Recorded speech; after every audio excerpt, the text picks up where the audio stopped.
안녕하세요. 지난 한 주 동안 잘 지내셨습니까? 사랑부동산 이정익 대표입니다.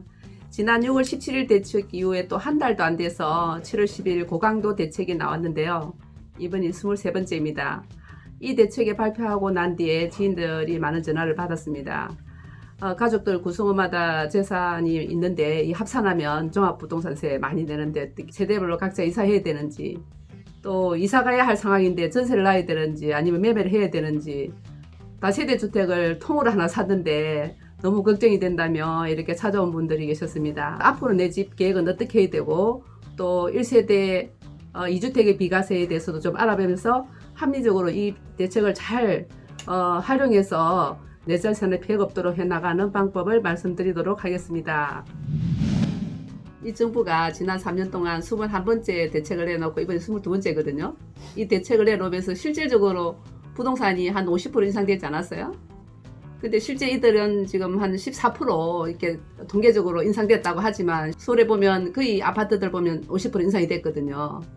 이렇게 해도 안 잡는 이유는 이 정부가 대형 개발 계획을 무분별하게 너무 많이 발표를 했고, 그 계획 때문에 집값을 올려놓았잖아요. 올려놓고 그 집값을 잡고 집값을 원상 회복하기 위했다는 의지는 지금 이제 생겨져서 22번째 대책을 발표했지만, 저는 사실은 좀 이 정부가 집값을 잡겠다는 의지가 별로 없었고, 세금을 이렇게 정세하는데 좀 목적이 있었지 않았나 이런 생각을 좀 하게 돼요. 7월 10일 주택 안정화 대책 및 보완 대책을 요약하면 크게 네 가지로 볼 수 있어요. 첫 번째, 서민 실수요자에게 지원 혜택을 주겠다. 생애 최초 주택 특별 공급을 확대하겠다거든요. 둘째, 실수요자 공급 확대를 추진하겠다. 셋째는 종부세 최고 세율을 다주택자에게 6%를 인상하고, 단기 보유 주택 매매 시 양도세를 강화하고, 또 다주택자 취득세도 6%에서 12% 중과하는데, 이거는 정말 다주택자에게 징벌적으로 징수하겠다는 거거든. 그 다음에 네 번째는 임대사업자를 폐지하고 기존 것은 앞으로 기간 도래하면 강제 말소하겠다. 그래서 첫 번째 걸 보면 공급 확대 정책인데 30대에게 청약 물량을 배정을 늘리겠다는 거거든요.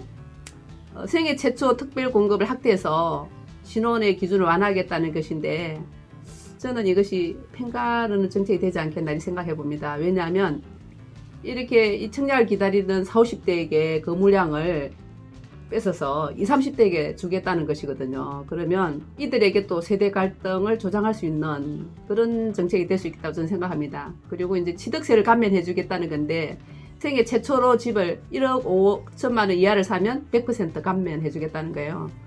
1억 5천이면 1.1%, 165만 원 정도인데 크게 대세에 영향을 주는 건 아닐 것 같아요. 그리고 이제 사전 분양을 대폭 확대를 해서 3기 신도시 청약을 미리 받겠다는 거거든. 사전에 3기 신도시 청약을 미리 해서 대략적인 조감도나 설계도를 만들어 가지고 분양의 전 단계로 이렇게 청약을 받으면, 사실 그 대기 기간이 엄청 길잖아요. 2기 신도시 같은 경우도 한 8, 9년을 기다려야 됐거든요. 그래서 이게 참 문제다. 서민대출 규제 완화를 10% 해주겠다. 또 무주택자에게는 잔금대출 규제를 완화해서 기존대로 해주겠다. 이런 내용이고요. 그리고 두 번째는 실수요자 공급 확대를 추진하겠다는데, 도심 재개발이나 도심 고밀도 개발을 통해서 도시계획의 규제를 개선해서 용적률도 느리고 신기 신도시도 용적률을 상향시켜서 도시 주변에 있는 유휴부지나 도시 내에 있는 신규 국가시설 부지 등을 신규 택지로 추가 발굴해내겠다. 그리고 공공 재건축 방식 사업 시 도시 규제 완화를 통해서 청년 신혼 부부용 공공임대 분양 아파트를 많이 공급하겠다는 거거든요. 그리고 도심 내에 있는 공실이나 상가나 또 오피스 호텔 같은 것을 활용해서 주택처럼 활용하겠다. 이러한 그 계획들인데, 글쎄요, 제가 이제 이 발표를 보면서 이명박 정부 때 수수희망타운 옆에 보금자리 주택을 평당 900만 원에 이렇게 나왔었던 게 기억이 나더라고요. 지금은 한 그때 가격보다 한 2,500만 원 정도로 해서 거의 30평대가 7억 5천이 나오거든요. 그러니까 새 아파트가 헌 아파트 값의 반가격으로 이렇게 계속 나온다면 집값은 떨어질 수밖에 없는데, 지금 공공기관에서 분양하는 게 10대가 7억대가 넘거든요. 이런 것으로 봐서는 정말 정부가 서민의 주택을 안정화를 하려고 하는 의지가 있는가라는 생각을 해보는 거죠. 그러한 의지가 안 보였다는 거죠. 지금까지는 공공으로 메꾸는 공급이 있다면 LH 토지 수용하고 토지 용도도 바꾸고 값싸고 질 좋은 집을 만들어주면 되는데 공기업이 장사를 하고 있지 않나 이런 생각도 해봐요. 집을 사기만 하면 손해를 보게 하면 저가 공급주택을 획기적으로 많이 놓으면 이 집이 잡히지 않겠나 하는 생각을 해봅니다. 지금은 부총리가 이제 TF 제출도 챙기겠다 이렇게 놓지만 그것을 뭐 외곽에서 집을 짓게 되면 정말 벤죽을 울리는 그런 한계를 드러낼 수 있지 않겠나 하는 생각을 해봅니다. 세 번째가 다주택자하고 법인에게 종부세도 추가하고 또 취득세도 대폭 인상하겠다. 우리나라가 2만 재주택이 있거든요. 그 중에 1,300만이 자기 이름으로 소유되어 있고 900만은 누군가가 사재기를 한 거죠. 이 정부가 들었어서 한 100만 채가 들었었는데 임대업자로서 한 150만 채. 그러면 700만 채가 나와야 되는데 이것도 사실 넣으면 공급이라 볼 수 있잖아요. 종부세 올리고 취득세 대폭 인상해서 단기적으로는 효과가 있겠지만 장기적으로는 힘들다. 공급이 받쳐줘야 한다라는 것은 정말 누구도 부인할 수 없는 사실이잖아요. 그리고 이제 종부세로서 잡을 수 없다라는 게 이명박 정부는 종부세를 반으로 낮췄거든요. 그런데도 집값이 절반으로 떨어졌던 것을 보면 종부세를 올린다고 해서 이게 잡힌다고 생각이 들지 않습니다, 저는. 그리고 참 아까 이게 지금 생각난 건데 종부세가 올라갔으니까 세대를 분리해가지고 하면 종부세를 피하지 않냐라고 생각한다고 전화 왔었거든요. 근데 종부세는 인별과세이기 때문에 그 개인별로 내는 거잖아요. 본인이 이제 다른 데 가서 살아서 세대를 피하지 않아도 돼. 그리고 실제 종부세 대상은 그렇게 많지가 않아요. 6억을 공제해 주니까. 그 다음에 이제 종부세가 많아지니까 인별과세이기 때문에 자녀에게 증여를 할 것이다. 그래서 이 자녀한테도 증여세는 취득세가 3.5%잖아요. 근데 이것도 이제 한 주택일 경우는 3.5%지만 증여세도 두 주택이 될 경우는 8%, 3주택일 경우는 12% 하겠다는 거거든요. 이것도.